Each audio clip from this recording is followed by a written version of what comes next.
sommaire de cette édition, au Burkina Faso, des partis d'opposition veulent que les élections présidentielles et législatives, prévues le 22 novembre, se déroulent sur l'ensemble du territoire national.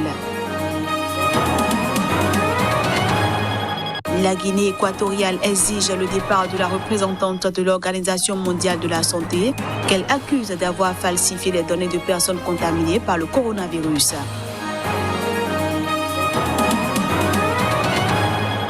Et puis le président nigérien Muhammadu Buhari a annoncé qu'il soutiendra la réélection du président de la BAD, Akiumi Adesina, accusé de prévarication.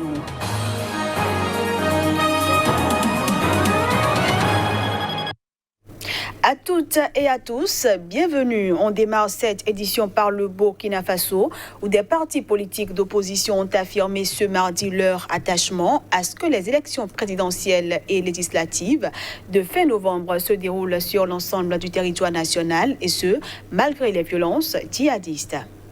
La tenue des élections présidentielles et législatives prévues le 22 novembre prochain s'annonce compliquée dans certaines parties du territoire burkinabé, notamment dans le nord et l'est, en proie à des attaques djihadistes, au risque d'hypothéquer leur participation au double scrutin.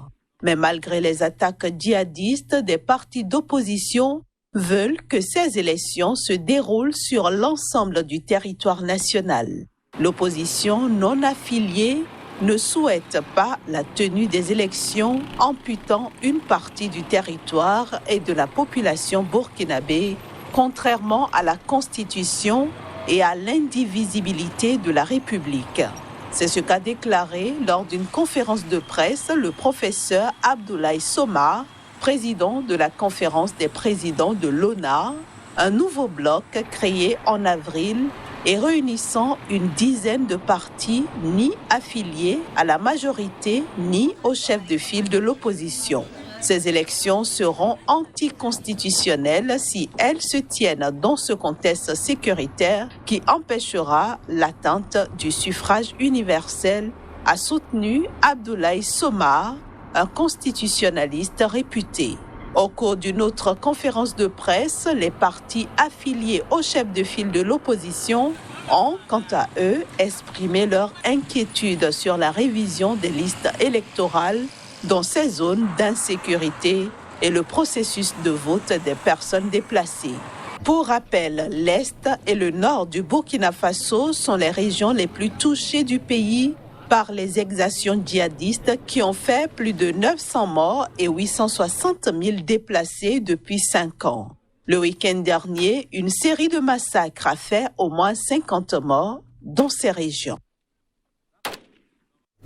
En Algérie, 2 des principales figures du mouvement de contestation Irak vont être prochainement libérées. Il s'agit de Karim Tabou et Samir Ben Larbi. L'annonce a été faite par Sofiane Djilali, chef du parti d'opposition Djil Jadid, qui dit avoir intercédé en leur faveur auprès du président Abdelmadjid Tebboune. Karim Tabou et Samir Ben Larbi pourraient bientôt retrouver leur liberté. C'est ce qu'a déclaré Sofiane Djilali, président du parti d'opposition Djil Jadid, reçu à sa demande par le chef de l'État algérien. L'opposant dit avoir intercédé en leur faveur auprès du président Abdelmadjid Tebboune, qui a assuré qu'il userait de ses prérogatives constitutionnelles. Dans le droit algérien, le chef de l'État bénéficie d'un droit de grâce.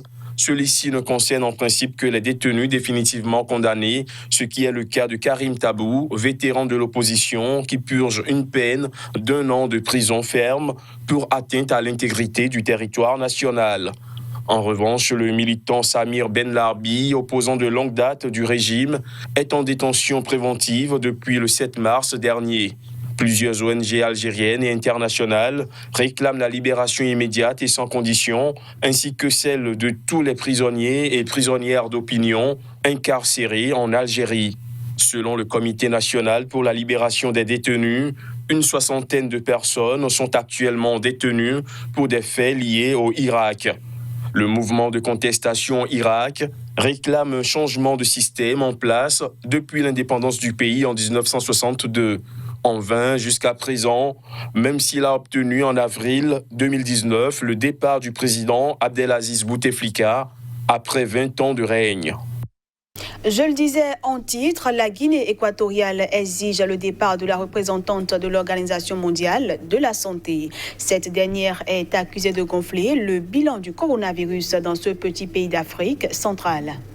Les autorités équato-guinéennes demandent au Bureau régional de l'OMS pour l'Afrique de mettre un terme aux fonctions du docteur Trifoni Nkurunziza et de veiller immédiatement à son départ de Malabo. C'est ce que l'on peut retenir du procès-verbal du ministère des Affaires étrangères et de la coopération daté du 26 mai que l'AFP a pu consulter ce mardi.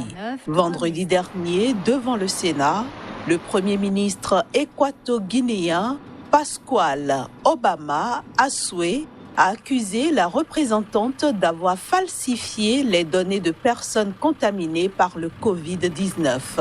Nous n'avons pas de problème avec l'OMS, nous avons un problème avec la représentante de l'OMS à Malabo, a-t-il ajouté au cours d'une session retransmise par la télévision d'État. Le gouvernement a affirmé qu'il y a 1306 cas connus de coronavirus et 12 morts début juin pour 1,3 million d'habitants. Mais les autorités ont cessé de mettre ce bilan à jour quotidiennement depuis le 28 avril, l'actualisant seulement de temps à autre. Sous couvert de l'anonymat, un responsable du Bureau des Nations Unies à Malabo a indiqué que Trifoni Nkurunziza n'a pas encore quitté Malabo parce qu'il n'y a pas, pour l'heure, de vol.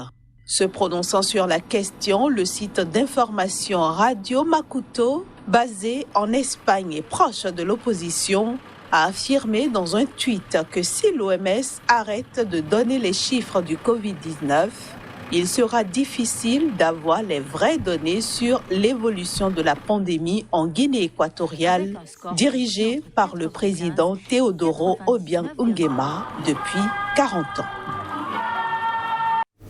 Lors d'une audience ce mardi, le président nigérien Muhammadu Buhari a annoncé qu'il soutiendrait la réélection d'Akinwumi Adesina, le Nigérian qui dirige la Banque africaine de développement, et ce, malgré les accusations de prévarication qui le visent.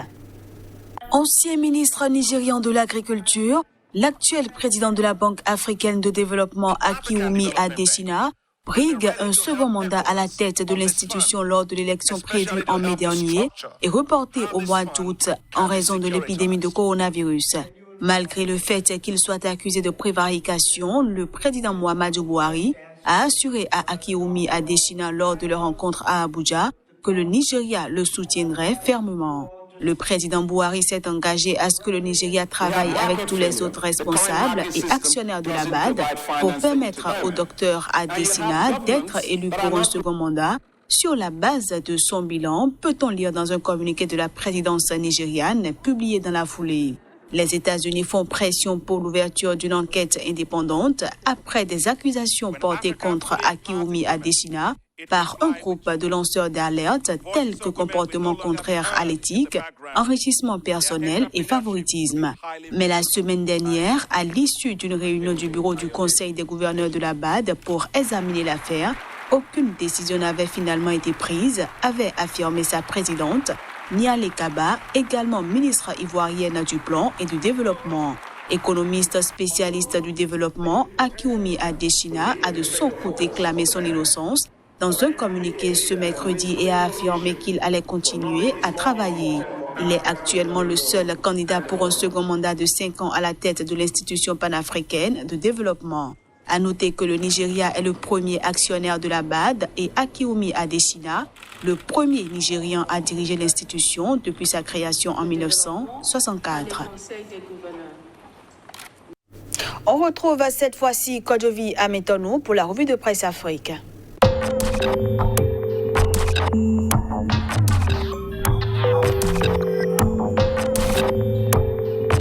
Bonjour. Bonjour à toutes, bonjour à tous et bienvenue dans cette revue Afrique. Le Togo va le pleurer encore longtemps. Togo Matin revient sur le décès de Maître Yaovi Agbouibo et d'autres que de vibrants hommages lui ont été rendus au Burkina Faso. L'heure est plutôt à la prochaine présidentielle prévue pour novembre 2020. L'opposition non affiliée ne souhaite pas une élection qui ne prend pas en compte tout le territoire et c'est le quotidien du Faso qui rapporte cette information. L'indicateur du renouveau constate au Mali que des cadres du RMP, fâchés avec le président Ibeka, menacent de claquer la porte. Peut-être rejoindrait-il Mahmoud Diko, lui qui a la une de Nouvel Horizon, confirme la tenue de la marche du 5 juin prochain, histoire de mettre davantage la pression sur le régime Ibeka.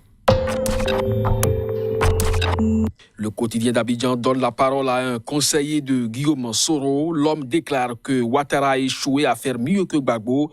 Nous regrettons de l'avoir combattu, poursuit-il, après avoir reconnu qu'il était en légitime défense face aux actions de déstabilisation. Mamadou Traoré, puisque c'est de lui qu'il s'agit, revient à la une du quotidien Le Sursaut. Gbagbo n'a certes pas été un dirigeant parfait, mais il a été un dirigeant humain. Fin de citation. Fraternité Matin a constaté que le gouvernement a déclenché la phase de sanctions en ce qui concerne la non-observance du plafonnement des prix des denrées de grande consommation, comme quoi Ouattara a aussi ses points forts. Lutte contre Covid-19 au Cameroun. Cameroun Tribune a réalisé une enquête qui nous plonge au cœur des structures d'accueil, des conditions du confinement à la prise en charge en passant par les témoignages des personnes guéries. Rien n'est occulté dans ce dossier. Sur le terrain, Le Jour nous informe que le coronavirus menace toujours dans les prisons du fait de la surpopulation. Pendant ce temps, Mutation quotidienne nous informe que les hôpitaux publics sont sous respirateur. Mais un grand soulagement cette fois au niveau des parents d'élèves avec le journal L'Action. On observe toutefois une union sacrée après la reprise des cours.